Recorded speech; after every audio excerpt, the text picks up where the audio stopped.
Bonjour la famille, coucou, j'espère que vous allez bien. Moi aussi je me porte très bien, mais un peu fatigué. Bon, c'est la vie, hein. Chaque jour, tout le temps, courage, voilà. Shalom, shalom, dans l'homme de Dieu, ma chantre de l'éternel, ma shalom, bisika, bisubino, boboto, bon déco. Dans ma il y a l'église catholique, vraiment, on appelle si yenge, dans ma il y a Congo, dans l'église, il y a PV à Longo, ma tondo, dans ma kimbangiste. Respect et belé tout que ça va toujours chef coutumier na biso peto bosanité ba oya biso ba musulman la salam alaikum bisika bisubino pourquoi pas to pesi ba mbote ebelé na milieu apostolique témoin de Jéhovah kimbangiste to pesa ki bango déjà matondo armée d'Israël voilà tout tendance confondue bisika bisubino mama le kinabino aye ba mbote na bino ebelé fungwama esengo na kati ya mabota na bino bande ko nanga na kokende mwa mbangu attendez un peu na kanga na solamba na kanga na kelele oyo kokota na voilà kokota na kelele eza makasi voilà vraiment bolimbisi po tozana mwa kimia et ça va bien voilà moi makelele wana ekitamo muke voilà donc bande konanga soki na ye liboso na bino lelo grande sœur ya pardon grand frère ya Blanche autaki koleka alobi makambo boye esalinga moi troublé alobi makambo ebele mais na capturer moi muke kaka parce que naza vraiment na temps mingi te nazo yamba bato alors na capturer kaka muke oyo na lingi na lobela bino voilà donc ya muke kaka et salinga ipasi na lobi makamba Marcelo sur ezaki na ba pays net ba États-Unis lelo Marcelo à cause de l'arrêté donc on doit vraiment suivre Marcelo parce que Marcelo je crois bien aza vraiment cause ya liwa ya mwasi na ye mais eza pasi na mawa ya ngwana bomona bande ko ngai ngana lingana ngata msubi tambola na kena ngata pa prophète moko nga pena so mwana ngai maman Blanche na kokota na ba prophétie modèle parce que je dois savoir akufa kindeni bande ko ngwese nga pasi to yoka ya nani ya Blanche mais avant to yoka ye nalingaki quand même na expliquer bino source moko bande ko nga bo partager mission oyo Marcelo Sikazali akoningana akokamwa nde nini ngana lobili kamoy mais nakubanda kolobelango nazala nga pressé yango nazo epingle yango ka muke bande ko nga bomoni Marcelo ndinga zawana alingana e bana wana bandundu te bana wana bandundu alingana e bango te tango Blanche abotaki mwana ndundu Marcelo asepelaki na ete aye kobota su ya mibale ndundu Marcelo asepela na ye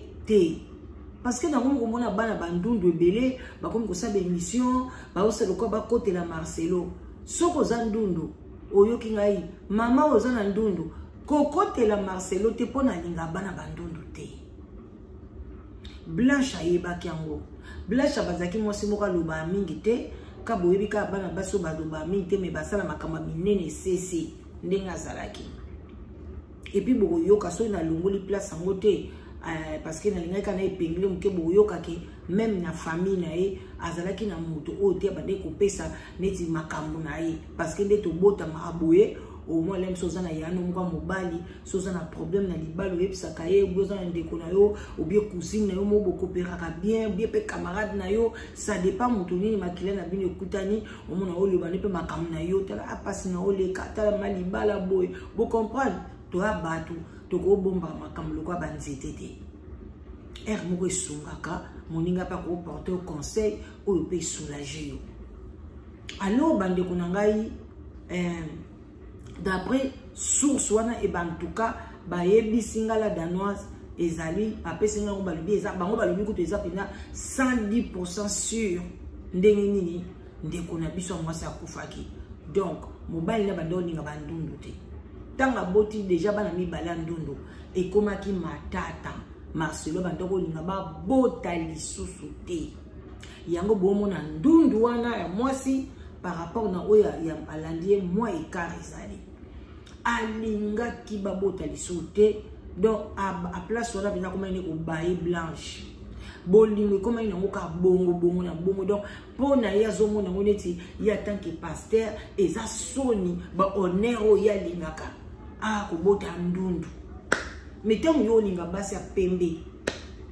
bon toutefois ce que pour bali basi musupe ya mwindu baza na kasai kuna mwindu na mwindu me ba boti ndundu mais tant yo moko yebi déjà que ngai na za makila bandundu donc yebaka ke obota pendundu mais Marcelo bandoli alinga ibana alinga ba alinga bangote na bomwana bango lelo ko changer avis kwa na miye ba papa pe belé a cause la boize mwana ke de ko longola na lingi suko bota te mais tango boti lelo bi kuna alingi ka mwana nae bande kona ngai Blanche aye ko zwa zemi ya mwana misato ezalaki matata nzambe pe aye ko sunga Blanche na ba prière na ye na makambo na ye aye bota mwana ya normal please ouais normal na misu na biso mais makile ko tika la kaya bandundu alors Marcelo lobaki na ye fini donc mwana na mwasi ona zeki lokola cadette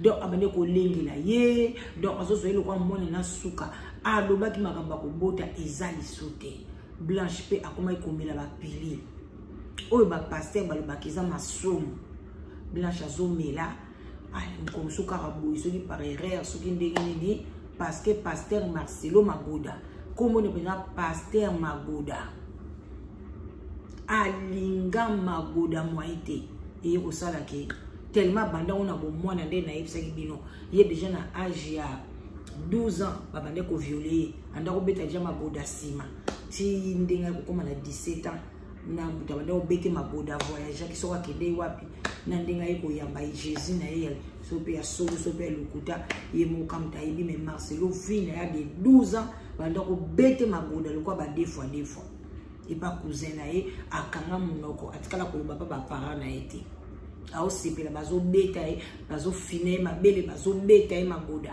akoma ko mona mo pe ne tinga normal alors bande kuna ngai tanga ye ko zwa zemi ya mwana misatu wana ayata maboti mwana misatu malgré aboya ki na ye mwana bimi bien en tout cas akoma ki ça va na ndako bakoma ki bien lobi ko bota penza esilaki il fallait kutu nani Blanche ba sala ye ligature de trompe mais ba solo li pe na ba pasteur mususu ba lobi ke za pe masumu donc bande konanga mais Blanche bébé na ye asala yango soni o bomona ba ko bongisa taille matika ko sala ngona Turquie te donc ba asala yango na Belgique bolandanga bien non source c'est sûr Marcelo landanga très bien et loko ibomba na kate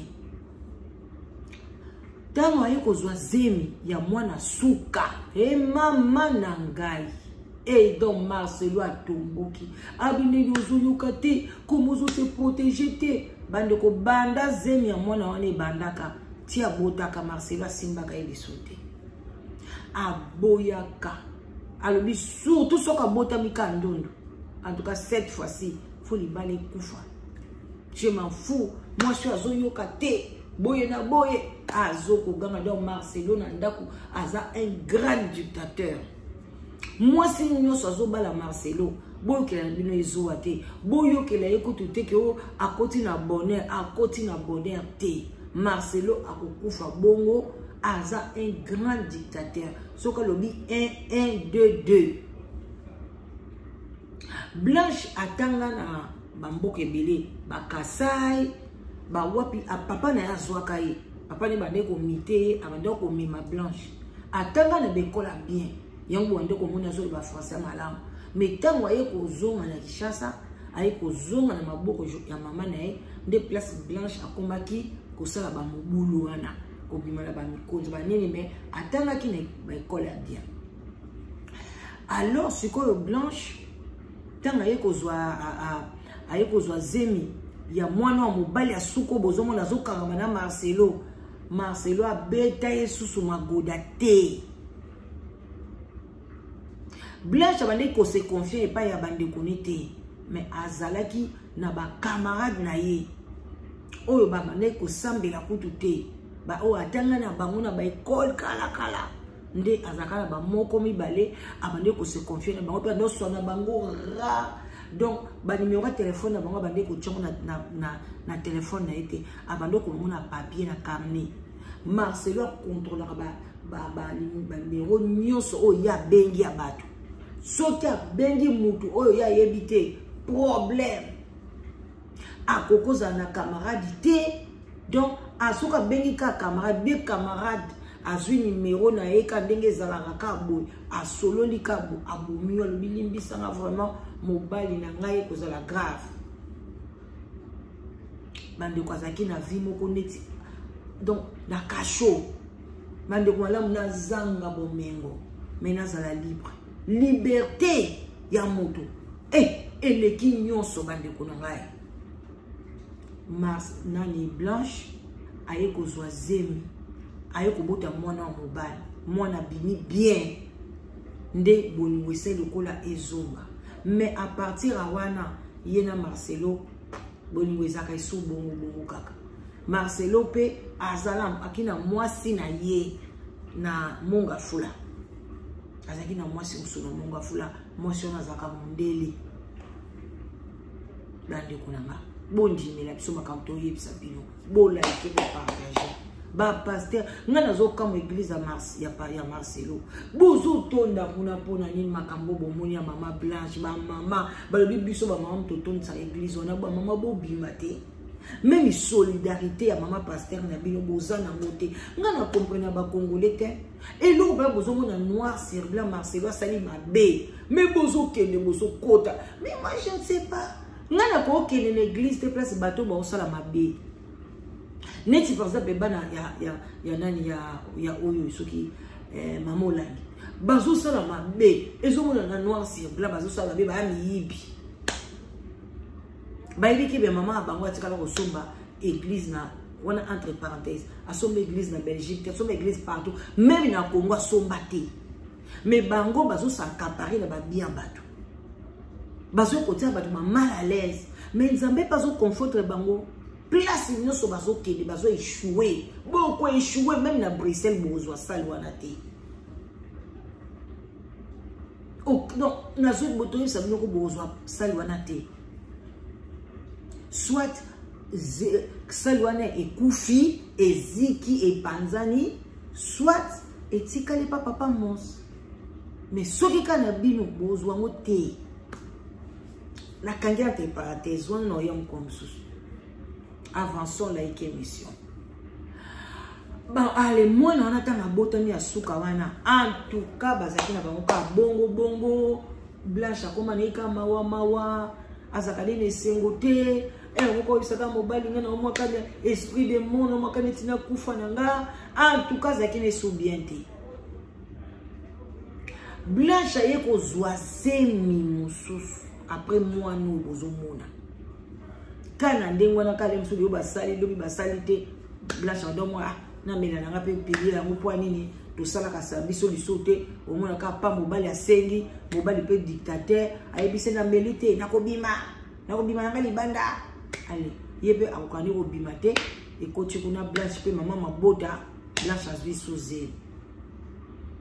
Nde zenyo ememi Blanche na liwa eza zemi. Zemi wana tango ekoti Blanche obeka abiye ngawe yindeli ngai. Obeka na camarade. Yindeli ngai ya. Boyebo ibomba loko sa ndeni. Iye mukabi matata ndenge zanga na zemi. Na ebite mbaloto osuka na ngapi ayebise mobali na biya mbaloyo wana yesa subasi na ye azo promettre bango biso tozaka lisu te bayoka lisu zemi abia mbaloyo la vie ou bien l'amour soit yo kufa soit soki ndeni olie siko bakende baonde bana tambongo bakende place abato a bien ye moko Marcelo atangi na ba YouTube soki na ba wapi kesoko mbeli oyo olali noka boze melongwe amelisa mwana mwasa bato bakisi e bali ko compliquer vie na ye abandi ko saigner, abandi ko sala boy, abandi ko sala boy. Nde Marcelo azwaka ye wana préfet wana. Iye mokaso ndenga bande ko se sentir andolo bakana opika te. Bordel bande ko saigner biloko bande obime na se banini esala ki soni ki ba meme na ngale ba meme na hôpital a boy mobulu yango bomone Marcelo a memi na Turquie poda bakili so bangi baki Canada baki longola ngo kuna na la bino de place wana to yeba te parce que wana mama Blanche au lo ba isote kokini bakene kuna mama Blanche akufa ki na hotel akufa na hôpital te na koya ko continuer lisolo et puis parce que Marcelo aye ko triquer acte de décès bandeko acte de décès pasteur Marcelo a pesi na famille ezanga ngoni en tête chance totanga to yeba tamo bakombo ezanga en tête baye hôpital akufela kité bayebi akufaki boye ba bengo hôpital ngote basala banquette ezate kaka papier moko boye ezanga en tête ezanga numéro de téléphone bakomi kaka oh Blanche est décédée par suite à une petite chirurgie. Et puis bakomi na français ye muta kufi na Turquie bakomaka jamais bilo na bango na kati ba langue nsusu.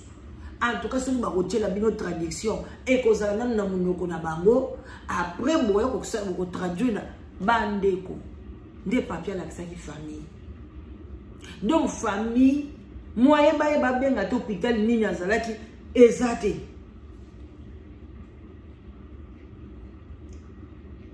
Bato o bayaka ko annoncer que Marcelo Koufeli moi si ba monaka Marcelo boy ezaka bato ba monaka na hôpital te ba monaka na aéroport. Marcelo Bobazo banini congolais boko et pasteur wana moi c'est na kalbato aéroport nde mutu babande ko libana munoko na bango na anglais na nini azalaki agité mais hôpital moi ça na ko fela ti lelo bayebi yango te bande ko na eza normal te. Donc Marcelo azali mutu aza coupable ya ko boma moi sinae c'était un assassin. Mais bino ba kongoli bozo kote na ye botika ye ko bala na ye nga nazo bisa bino eza normal ko bala na ye mais ndenge nini ya baleli position ya bana bazo yeba vérité bana wana ba yebi vérité ya mama na bango mais ba uloba ndeni bakolo bango ndenge nini bana wana bayebi ndenge nini mama na bango kufaki bayebi ke mama bango kufaki na hôpital te bayebi soki kaka pasteur Alexa ki kaka un jour manani Blanche ngaka kufa na Kinshasa angaka kufa na kati ndako na Kinshasa ezana ba age musu balongola azimité et même akabatwa et puis procéder nini ya ko memela zemi bande ko eza pasi un jour moto kaka Marcelo sombaka bakisi ba Melissa ka Blanche akoya koloba na bino même ata bimi bozaka na ba doute yaya na yazo leka na ba live ici quoi zoloba il y a des gens bazo tia doute boke ko tia doute pas ya na ye bande ko eza pasi to yoka na mo muke na analyser yaya mo muke et puis to leka bolanda bon like émission s'il vous plaît. Quand je te dis que Marcelo est menteur. Marcelo est menteur. Pourquoi aller mentir? Il gagne quoi dans tout ça? Il a dit encore que la famille de Blanche m'a demandé 1 million. Mais non, Marcelo a dit à un de ses collaborateurs, et non, je ne remets pas ces histoires-là parce que ce sont des histoires trop chères. Je peux vendre ça, je peux revendre ça et puis faire autre chose. Donc Marcelo a refusé de remettre les affaires, je trouve le plus important, de votre sœur, c'est-à-dire de Maman Blanche, parce que ces affaires-là coûtaient très cher, qu'il allait le revendre. Voilà pourquoi il vous a remis que le vieux affaire de Maman Blanche qui a utilisé pendant 6 ans, 7 ans passés. Donc Marcelo a gardé les affaires qu'il trouvait importantes au lieu de vous remettre à vous. Voilà, voilà. Par exemple, le téléphone de Blanche, on n'a pas dit ça. On a posé la question, où est le téléphone, où est le passeport de Blanche? Normalement, ce sont des documents qui devaient remettre à la police. Voilà. Et après, il va dire que non, voilà, moi j'ai remis telle histoire à la famille, et j'ai remis une somme d'argent à la famille. C'est faux. Dans les traditions, nous, lorsque la femme, lorsqu'il y a un tel de décès, je répète ça très bien, le juge conjugal, on donne ça à la famille. Soit c'est la même famille. Vous comprenez? Merci. Na coutume ya ba blanche soki okufi mbetu oyo mowe ba couple banda bolalela matela wana bazongisa bango na famille ya mwasi yango na bayisaki Marcelo il faut azongisa mbetu wana na famille ya mwasi. Est-ce que Marcelo alobaki ni azongisaki to lana? L'argent que Marcelo a remis, il a fait des contre-valeurs de Blanche sur l'argent que la famille avait reçu. Comme quoi, moi je garde de lui parce que c'est un souvenir et tout ça. Christophe, la famille avait refusé. Marcelo avait refusé. Non, je me permets. On doit prendre le dit. Marcelo a refusé. Il a insisté. Christophe, il a fait, bon, il a eu quand même un compromis. Il a dit, bon, voilà, je vous remets. Mbongo oyo Marcelo azolobake apesaki na famille. Ezali ya balobi bavandeli makambo babi ok bimisa biloko bimisa na mbeto ya Blanche obonde kolalela il faut ikene. Marcelo alobi ya kopesa mbeto wana te pona ye etikali neti souvenir comme si akobala lisote abanda kolala wana abanda kotala a Blanche abanda kolala koto. Mais lelo siko aya bali mbeto ngo kochangwa nde na contre-valeur alobaki na pesa mbongo na somba bikila wana ya mbeto yango nde mbongo ya pesa ki famille. Mais o ba bien ya Blanche ba mbongo ne na banque ou bien nini alongola ndeza ka pourcentage pesa famille aboyi ko sala yango tolanda. C'est ça. Ok. Là, tu m'entends, Christopher? Si tu m'entends, tu essaies juste de bouger la tête. Le dimanche, à l'église, je dis autre chose. J'ai remis le temps à la famille. J'ai remis ça à la famille, mais pourquoi? C'est pourquoi je dis que je traite Marcel de menteur. Il est menteur.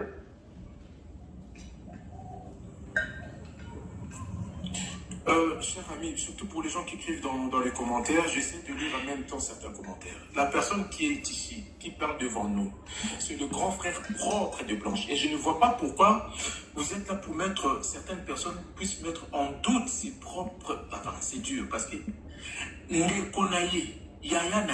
Je pense que Marcelo peut-être pour les capuchons il y a des moments donnés dans la vie. Les Camerounais sont dans le communauté. Il ne faut pas colobaki à ce ça. La zone du matin, oui. Mais c'est ça aussi notre problème à nous les Congolais. Parce que c'est lui, c'est le grand frère. En dehors de lui, on n'a personne pour nous dire la vraie vérité. Je ne vois pas. Je ne vois pas parce que tout ce que nous disons dans les réseaux sociaux, ce n'est que des spéculations. Toujours, mais quand vous imaginez, est-ce que c'était comme ça? Est-ce que c'était comme ça? Maintenant, comme on dit tous, c'est lui qui doit nous dire des choses. Mais vous êtes là pour perturber le live, vous êtes là pour écrire des choses. En tout cas, je serai très radical. Éclairage les ambientés, on a besoin de voir. De montrer au montage de un médecin ou soit un médecin légiste ou soit un médecin chirurgien. Je pense que sur l'acte, le numéro de téléphone de l'hôpital devait être mentionné sur l'acte de décès. Parce que le vrai acte de décès, je pense que ça a été fait en Turquie. Mais qu'est-ce que vous, votre part, beaucoup a contacté, rentrer en contact avec cet hôpital avec un médecin pour savoir notre soeur, elle est morte comment, qu'est-ce qui s'est passé. Parce qu'elle était partie en bonne santé. Le lendemain, nous avons reçu la mauvaise nouvelle qu'elle est décédée. Est-ce que vous aussi, la famille, vous n'avez pas fait cette démarche quand même? Parce que moi, je pense que, quand bien même que ma soeur peut être mariée avec Kabila ou Tshisekedi, mais quand je trouve quand même la mort de ma soeur qui n'est pas claire, je cherchais quand même à rentrer en contact avec l'hôpital lequel que ma soeur est décédée. Pourquoi vous n'avez pas fait ça? Une bonne question. Je pense que pour être en contact dans l'hôpital, il faut avoir les papiers, les documents. Vous comprenez? Et les documents qu'on nous a remis, il n'y a même pas là où c'est écrit le lieu, l'adresse. Je vous sais, c'est vraiment un document, il n'y a rien qui prouve. Et qui prouve que là, on peut faire même des enquêtes. Je crois qu'il y a un de nos avocats est en train de suivre cela. Bandeko, eza pasi. Eza pasi, bandeko na ngai. Nde likambo esenga pasi na ye kokota. Donc, jusque là même kokufa na Turquie wana. Ezaka parce que sorry, parce que na aéroport, balobaki ya kufi na Turquie. Akwa pa koyeba soki ya kufi na Inde. Akwa pa kozwa corps wana, corps akena wana Inde. Aye na soki azalaki na capacité ko sala ngo. Parce que ça na mbongo, aza milliardaire, aza millionnaire, donc famille à blanche, baza le côté, baza na mbongo te, ya kofuta bavoka, comment ko sakana na famille jusqu'à tel niveau, pendant un pasteur, bande konangai. Tu détiens la Bible. Yango zomona bozomona ba debele ba boyi ko sambela, ba ngolo même nzamba azalaka te, ba Bible makamba lukuta, na ba pasteur ya boyi bazo décourager bande konanga. Comment ko zongisa bukanda ya acte de essai, ba comment ni pays Amutakufi, ni hôpital, ni numéro de téléphone, kaka papier moko boye, ba komi kaka boye, ba petit peu caché, mais donc ezani ni papier oye moko sali, mais acte de décès, eza pa na e. Passeport ya blanche, na pays organisé, tango kaka ekota ki corps ekoti na aéroport, tango basaka checking, ba nge ba retirer déjà passeport wana, et zongi na immigration, ba passoli yango, ba bebisi yango, et sili, parce que la personne n'existe plus. Même awa na poto, so mutu akufi, boke na finir na place wana ezaka soki lié, soki de nini, soki nini, bokomi kuna, bande konanga na mort question ba kolo ba no pesa identité ndeko na bino biso to pesa identité ya na biso bakangango babi esbo ezongi to ti donc na soki na ministère soki ni d'étranger ba blo mwabo bande konanga tel pays mobimba donc même il passeport à blanche au kangi ango mais yo ko sala nango nini Marcelo yo mto bali na yo même ibana ya Marcelo ba ko sala nango nini. Vous mettez maman na yata la kata passeport à moi na yazana na bomoi. Mukolota mutango yata kokufa bongo bakoko na yeba ye kozwa. Prenez une konyo ko la maman ya blanche boye. Après le lobolo bake Aïcha jouer libala. Aïcha jouer libala terre. Aïcha kokufa na yeka ka noki kutu ndeko na biso ko tasali 12 ans. Mais ye wana osa et puis to lingi na Congo te. Bolinga yete bo révolter Aïcha wana. Soka ye Congo bo bamba ye mabanga. Libala nezalaka libanda ya mboka bozalaka pe ba peuple moko bozo résister bozo se révolter eza droit na bino parce que il doit nous dire la vérité qui a tué Blanche akufa kindenge nini explication ezate ata papier ata ordonnance ata bakisi bata journal wana basengaka oyo ba traiter ki na hôpital bato basengaka ngo. Son de la bine à Koufi, bosingi dossier na eba kisi bande ko mela boy bozan na droit bo ke kolandela est-ce que ba kisi bande o pese za bien pour la biso ba tout monde to landa te mondela landa kata après la mort azolanda amoni ete a ba lexa ki dose faut za la dose wana ka mutu e bomaki ndeko na bako futa bango. Être africain c'est regrettable, surtout congolais. On est là seulement pour des futilités biloko boy, même la famille est incapable. Ça fait maintenant une année, besoin papier wana, bon mon que papier n'est pas dans nouvelle. côté, il fallait botter les mains. Marcelo Balana yo, mais pesa mes éclaircissement, partager ma bien, ya Blanche, na famille na ye, point bas. Oko Balana yo, même après attaque après 2 jours, ya Blanche. Tu as le droit de te marier, Balana, on n'a pas besoin de ça, mais pesa mes éclaircissement et puis prendre soin de tes enfants. Parce qu'il y a beaucoup de gens, Bazou comme ça. Non, Marcelo a préparé qui bananae. Non, non, non. Marcelo a préparé banate. Il a informé aux enfants que moi je vais me marier, boye. Mais pour préparer Bango, non. La préparation, ça prend du temps. C'est pas une année, c'est pas 2 ans. Baza batu, baza banyamate. Pour nous dresser Bango le col en bois. Ok? Bande kona bandu ke nasuka eloko esala kinga passe ezali kambo ya komona ke après musu no ya ko analyser nanga c'est vrai on voir ce qu'on peut faire donc c'est un peu ça donc je n'aurais pas encore dire tout ce qu'on est en train de faire je garde ça encore mais les enquêtes sont en cours. Les enquêtes sont en cours mais quand même monsieur Christopher, moi, je parle au nom de la communauté. Quand même, la communauté aujourd'hui est divisée, hein, parce que je pense que sans doute que Marcelo, quand même, c'est un homme public, c'est un leader d'opinion. Il a aussi ses fans à lui qui vous accusent aussi, vous, la famille, d'avoir abandonné aussi votre soeur. Parce que ça commence à se dire, hein, moi je ne vous le cache pas.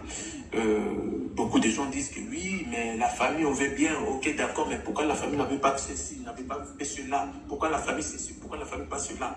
Mais est-ce que pendant... pendant qu'elle était en vie, en très bonne relation avec votre soeur, si oui, est-ce que votre soeur vous disait pas que oui, je me sens mal, je sens ceci, je sens cela? Parce que dans des familles, nous avons tous un membre de famille à qui on peut bien s'entendre, hein, on partage des secrets. Moi qui vous parle, parfois je partage mes secrets de mon couple avec ma soeur. Certaines choses de ma vie privée, j'essaie aussi de partager avec ma soeur quand je ne me sens pas bien, quand je trouve des choses un peu bizarres, j'essaie de dire à ma soeur, est-ce que maman Blanche ne partageait pas certains secrets de sa vie avec l'un ou l'une membre de votre famille?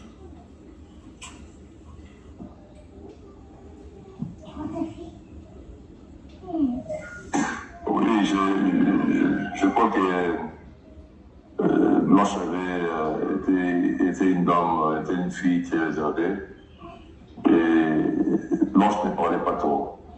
D'abord, ça c'est un. Et dans sa nature, c'est vraiment... ça c'est vraiment Blanche. Et... Bandeko, Blanche azalaki isolée. Mobali na ya asalaki tout. Blanche azalaka na batute. Asoa na famille, azala proche na famille na été, même azosoa na maman na ye, ba conversation, mobile na bandeki kolanda, donc Blanche à vivre vie moko ya passé. Libanda na ye bozomo na boye mais na kati na ye, azaki na sengo ata mukete. Atikala ko zane senga mukilité. Et puis ye moko pe banda osenga na liwa d'une manière ou d'une autre. Et avant sa mort, elle a commencé à parler. Avant sa mort, Blanche s'est ressaisie, elle a commencé à parler. Elle a parlé longtemps avec sa maman, elle a parlé longtemps avec sa grande sœur, notre grande sœur. Blanche a révélé certaines choses, beaucoup de choses alors. Blanche, je te dis une chose, elle a beaucoup souffert à ce mariage-là. Elle parlait. Dire que non, Blanche a été abandonnée, c'est faux. Ça, c'est faux. C'est faux. Elle était toujours nécessaire. Et vous savez, il y a certaines choses. Chacun a sa façon de voir les choses. Chacun a sa façon de gérer aussi les problèmes. Ces problèmes, quoi. Donc, Blanche gérait d'autres problèmes seul. Elle se disait non, ça c'est son problème à moi, c'est avec mon mari et tout ça. Mais par après, elle s'est rendu compte à qui il avait affaire. Et pour ton information, Blanche avait déjà divorcé. Tout était sur la table, il était prêt à divorcer avec Paris Marcelo. Pardon. il y avait déjà... Pardon, Christopher. Voilà, vraiment Nangaye. Donc Blanche Azalaki n'a est prête à divorcer. Bazaki déjà en étape à séparation. Ya maman Nanga Masia. Namona Sukawa. To kanamo mukiki to kata. To bandela wada to ya muchabo tika busu. Eh maman. Jesus is Blanche était presque divorcée avec Monsieur Marcelo. Cher ami, essayez de tapoter jusqu'à 100 000 cas. Après, je vais remettre les commentaires. Essayez de tapoter, s'il vous plaît. Nous sommes plus de 500 personnes ici. Vous ne tapotez pas, alors ce n'est pas gentil. Et pourtant, moi, j'ai fait beaucoup de démarches pour avoir ce monsieur. Déjà, ce n'est pas une démarche très facile. Il ne voulait même pas parler sur un lieu public. Je l'ai supplié. En tout cas, si vous n'avez pas tapoté, je ne remettrai pas le message. Là, nous sommes en train de rentrer maintenant dans ce qu'on appelle le vif du sujet même d'ailleurs. Donc, Maman Blanche était presque divorcée avec M. Marcelo. C'est ce que vous dites. Vous avez la parole.